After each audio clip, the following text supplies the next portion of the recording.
El tema que voy a compartirles es pensamiento creativo y materias alternativas.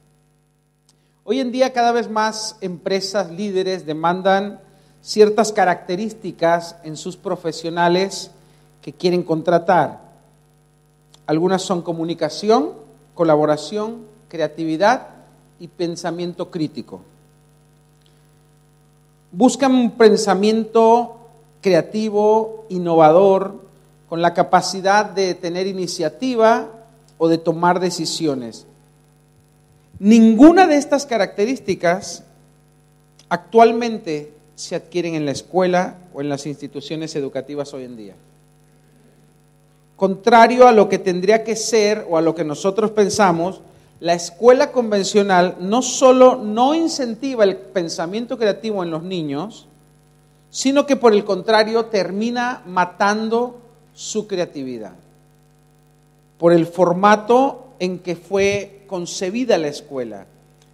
Las escuelas fueron concebidas en el siglo XVIII ante una necesidad de empleados o de obreros para las fábricas, ¿sí? En plena revolución industrial, en esos tiempos, los únicos que leían o que recibían cierta educación eran los hijos de familias de cierto nivel económico que podían tener tutores. No existían las escuelas públicas o las instituciones educativas como tal.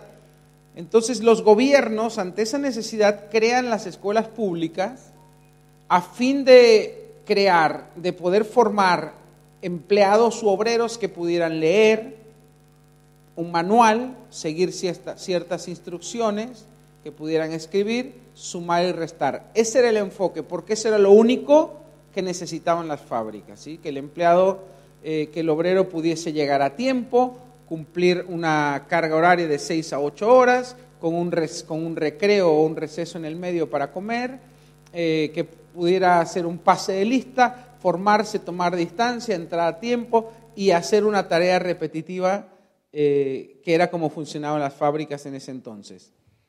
La escuela tomó ese modelo que los gobiernos le pidieron y lo empezó a transmitir a los niños. Por eso los niños, desde entonces hasta ahora, no ha cambiado, los hacen tomar fila, tomar distancia, pase de lista, con número por apellido, dependiendo de la escuela, con un receso en el medio, con 6 u 8 horas, también dependiendo de la escuela y del país, y con el único objetivo de hacerlos leer, escribir y aprender un poco de matemáticas, sumar y restar. En otras palabras, las escuelas terminan creando autómatas, ¿sí? Terminan formando obreros que se conforman o que se moldean acorde a un estándar, ¿sí? En las fábricas no necesitaban que el obrero tuviese iniciativa o mostrase creatividad, no. Querían un hombre obediente que se conformase con un salario, que cumpliera un horario, que hiciera las tareas que se le dicen y listo. Entonces, hoy en día, las escuelas siguen trabajando bajo el mismo formato. Y de esa manera se enfocan más en aprender a leer, enseñar a leer, a escribir, a sumar y restar, y ponen de lado materias que ensalzan el pensamiento creativo, las artes, la música, el teatro, empieza cada vez a tomar menos relevancia, matando la creatividad de los niños. También el sistema educativo es tan lineal, está tan estructurado para como una carrera en la que todos los niños, su único objetivo es llegar al siguiente nivel sin racionar, sin comprender lo que están aprendiendo, ¿sí? Eso crea niños que no tienen un pensamiento crítico, que no cuestionan, que no observan, que no analizan. Y finalmente termina matando la creatividad de los niños. Todos los niños, cuando son niños, quieren ser astronautas, quieren explorar, quieren ser paleontólogos, pero después, conforme van creciendo, esa creatividad, ese deseo de explorar, de conocer, empieza a morir. Pero no empieza a morir porque dejan de ser niños, sino porque están dentro de una estructura que les va aniquilando su creatividad. Desafortunadamente, las escuelas producen solamente personas con un pensamiento de obrero, con una mentalidad de empleado, que no está nada mal ser empleado o ser obrero, ¿sí?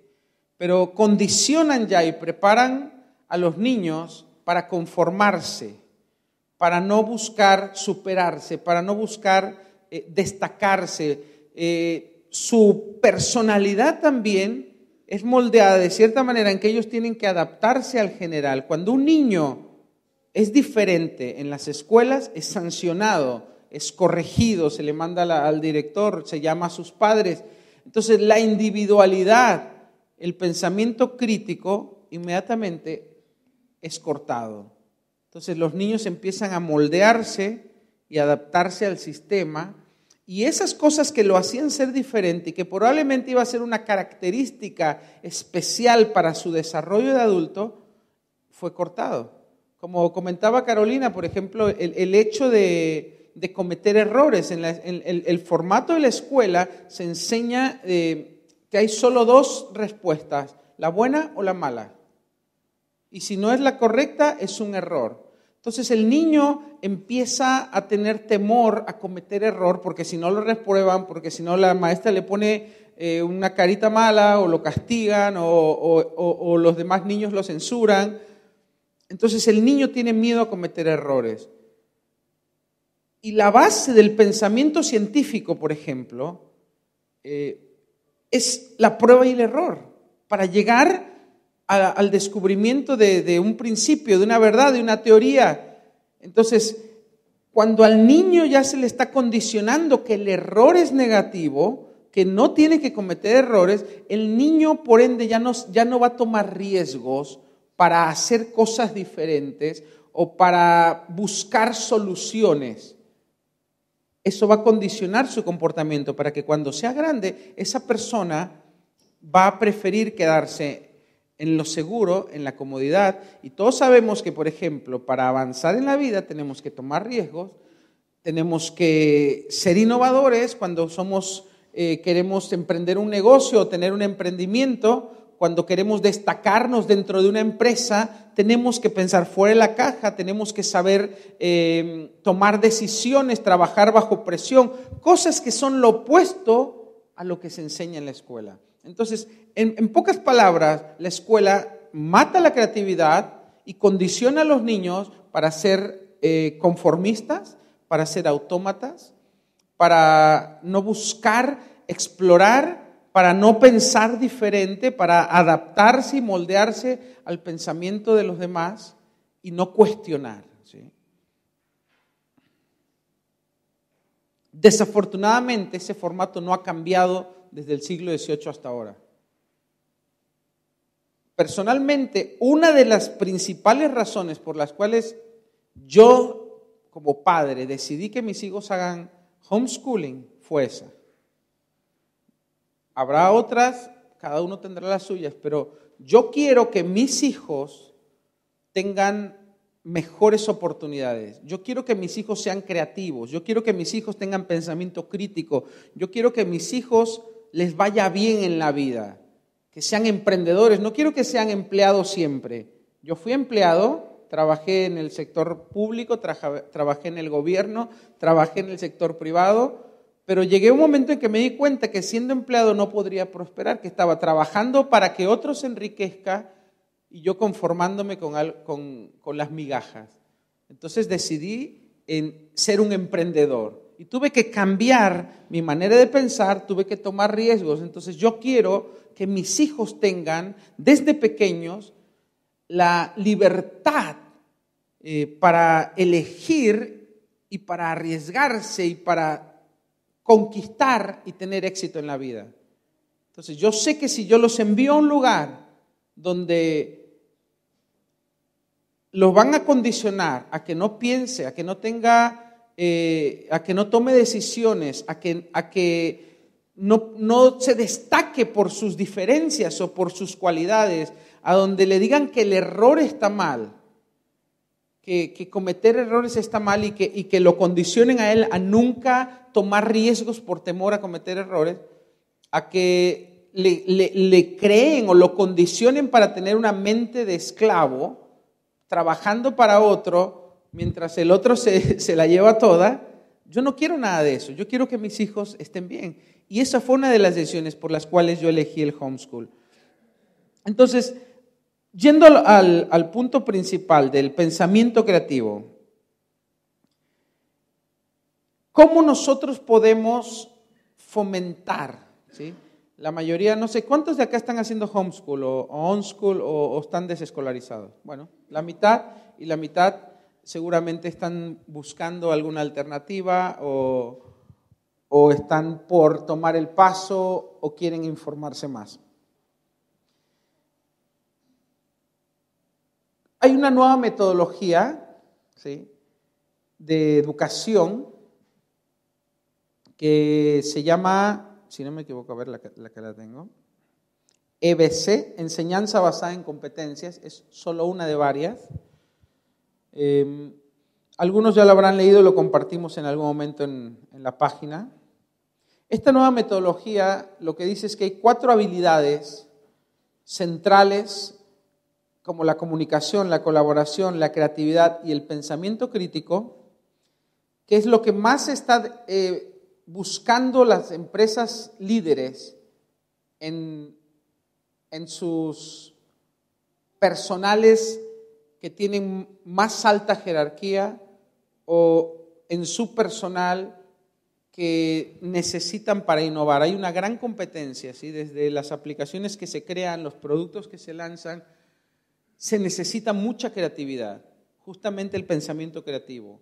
Se necesita pensar fuera de la caja. ¿Quién hubiera pensado que, por ejemplo, hoy se harían negocios, como en el caso de Uber, te puede gustar o no, pero como negocio es una gran idea, ¿sí?, de decir, hago negocios de transporte sin tener un solo auto y sin tener un solo empleado. Eso es lo que hace Uber.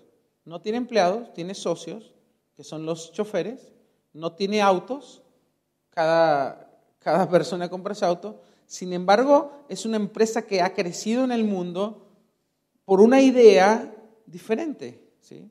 Lo mismo con otro tipo de negocios, ¿sí?, con otro tipo de aplicaciones y de servicios que ¿a quiénes se le ocurrieron? A personas que tienen un pensamiento creativo, que tienen un pensamiento crítico que cuestiona y dice, ¿por qué hacemos las cosas de esta manera si las podríamos hacer de esta otra? Y entonces vienen las ideas que se convierten en millones de dólares, ¿sí?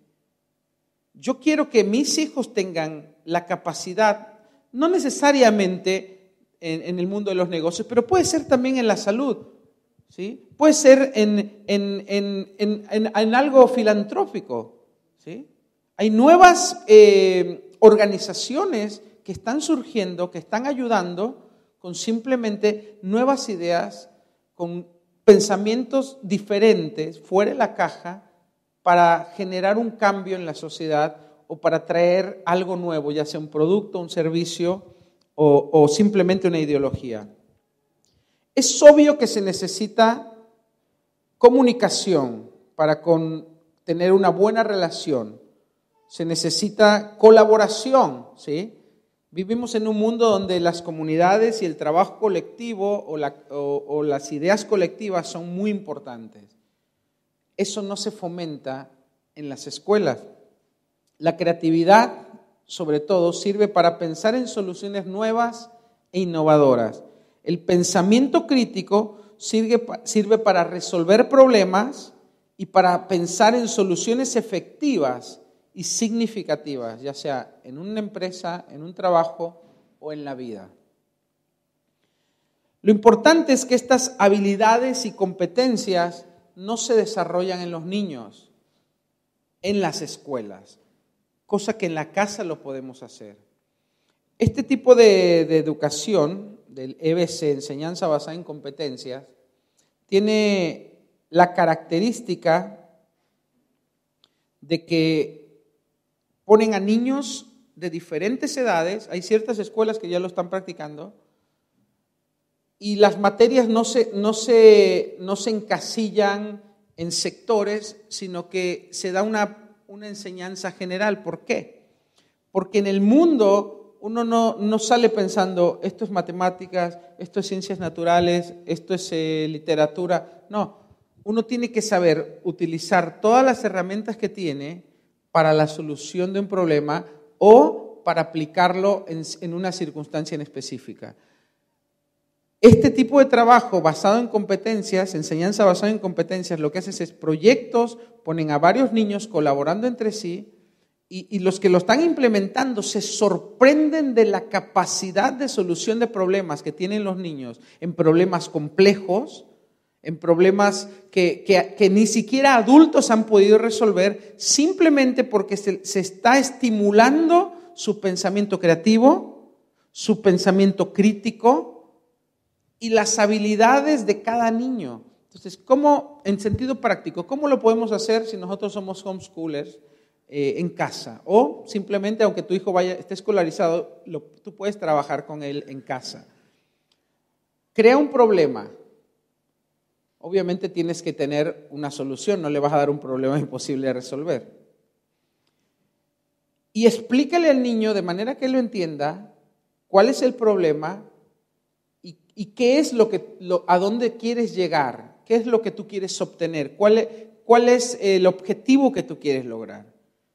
Provéele ciertas herramientas, ¿sí?, para poder solucionar ese problema.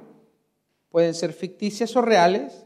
Y entonces ponlo a trabajar. Si no tiene hermanos, con amiguitos, no importa las edades, con primos, con familia, y que trabajen en ese problema. Y puede ser un problema que no necesariamente tiene que ser con una solución al momento. Pueden trabajar como un proyecto por una semana, por un mes, y puedes estimularlos con recompensas. Eso va a hacer que primero, la capacidad de análisis del niño se estimule. 2, el pensamiento creativo y el poder escuchar a sus pares y el poder tomar ideas de otros y aplicarlas de una manera diferente.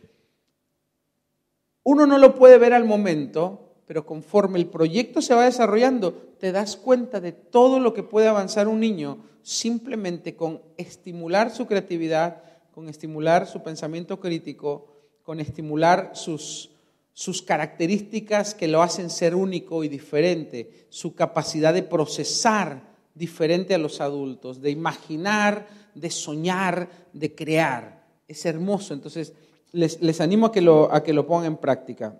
Algo que yo también, como materias alternativas, recomiendo, por ejemplo, es que los niños desde pequeños ya se les empiece a enseñar principios sobre economía, sobre administración, sobre de dónde viene el dinero. ¿Sí? Hay un par de libros que después los vamos a recomendar a través de la página para niños, sobre economía básica para niños. Si queremos que nuestros hijos sepan, por ejemplo, administrarse bien, si queremos que nuestros hijos sean emprendedores o sepan cómo funciona el mundo de los negocios, cómo funciona la economía, al nosotros prepararlos desde pequeños, ya le estamos dando herramientas para que cuando ellos crezcan, hay niños que ya desde adolescentes empiezan a poner sus negocios, pequeños negocios, ayudados por sus padres. Por ejemplo, todos tenemos la idea de que en la colectividad judía son buenos para los negocios, ¿sí? O sea, que te guste o no te guste, más allá de eso. Y algo que tienen en tradición, por ejemplo, es que al niño cuando cumple los 12 años y hace su bar mitzvah, el padre ya lo empieza a introducir en el negocio y le empieza a enseñar los principios del negocio. Cuando llegan a tener 17, 18 años, el padre ya le crea su negocio, ya le enseñó, lo instruyó y lo pone a cargo de un negocio. Puede ser pequeño, puede ser grande, puede ser el mismo negocio familiar. Entonces, no van a escuela de negocios, no van a escuelas de finanzas, pero lo aprenden en casa, lo aprenden con sus padres y terminan siendo muy buenos comerciantes, ¿sí? hasta la fecha yo no conocía a ninguno pobre, pero es una buena alternativa que podemos empezar a enseñarlo como una materia alternativa, más allá de solo sumar, restar, lengua, etcétera, o historia. Hay otras materias que son importantes. Pensamiento creativo, por ejemplo, no existe como materia. ¿Cómo estimular la creatividad? Pero ¿qué sirve para estimular la creatividad? Las artes, música, teatro. Yo, por ejemplo, ahora los nenes que cuando están ociosos y quieren la pantalla, porque todos quieren la pantalla, entonces, ¿qué le decimos? No, puedes usar solo la cámara y haz una película. Entonces, con el hermanito empiezan a grabarse y a filmar una película. ¿Cuál es el objetivo? Que desarrollen su imaginación, que desarrollen su creatividad, que puedan explorar, porque es un tipo de arte, ¿sí? El cine, o el video, o la filmación, y que puedan descubrir otras cosas. Tenemos que generar que ellos cuestionen, que ellos se frustren, porque la frustración, está comprobado que la frustración despierta la creatividad, el buscar soluciones. Cuando el niño dice, estoy aburrido, no sé qué hacer, perfecto. No le des el iPad, no le des el celular, no le prendas la tele, no le pongas una película, deja que se aburra. Y en un momento vas a ver que empieza a hacer algo. Por ahí te empieza a romper la licuadora o no importa. Pero va a empezar a buscar, ocupar su energía y su tiempo en explorar y en tener algo a su alcance que le pueda satisfacer su curiosidad. La música y las artes despiertan e incentivan la creatividad al máximo, ¿sí? Trabajan en la parte derecha de nuestro cerebro, que es la parte creativa, la parte de las artes. Eso casi no se trabaja en las escuelas o con las materias tradicionales como español, matemáticas, etcétera. La parte derecha del cerebro se trabaja con las artes, la pintura, etcétera. Con esto yo concluyo un poco. Quería darle un panorama general. Más adelante vamos a impartir de manera más específica cómo podemos nosotros estimular la creatividad de nuestros hijos y qué otras materias alternativas existen que podemos aplicar en casa para trabajar. Para mí es la parte más importante del homeschool. Más que enseñar a leer, más que enseñar a sumar. Estimular la creatividad, el pensamiento crítico, la toma de decisiones, fortalecer el carácter del niño para tener confianza y seguridad al salir a enfrentarse al mundo, tener un pensamiento propio, tener ideas claras, tener ideas definidas. Son cosas de las más importantes donde nadie nos prepara para enfrentarnos a este mundo. Yo quiero que mis hijos estén preparados para salir allá afuera y que tengan las mayores probabilidades de triunfar. Así que con esto concluyo y les dejo con el siguiente expositor.